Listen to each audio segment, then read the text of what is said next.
too. I mean, Rohit, I'm sure we could have uh, a lot of discussions about how we would do this. I don't think that I necessarily have a perfect solution for it, but I do think one of the mantras that we have too is like be proactive and have a bias for action.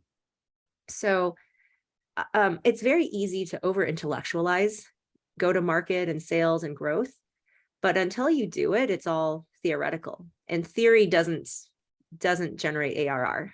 Yeah. You have to actually execute. And so we do try to have kind of the North Star of our strategy and what we're doing.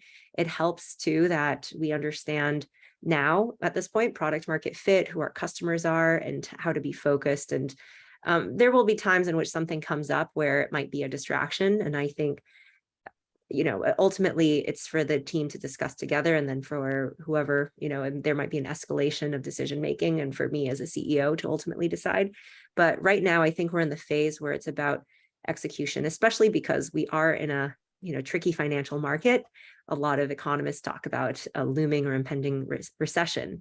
And I think that enforces a lot of discipline, because when you know that you might not have the luxury of running a lot of experiments in the short term and kind of taking big bets that burn a lot of cash and might not end up in anything. Well, then if everyone's aligned on the fact that you need to just extend runway, or you need to just generate as much revenue and net profits as possible, then it makes decision making a bit easier. You can kind of cut out a lot of the noise.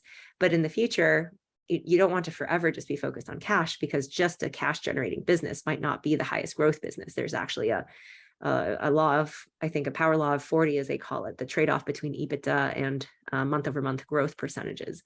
So you don't want to forever be trapped in the path of trying to generate or maximize returns without thinking of investment towards the future, especially on the product side and R&D side.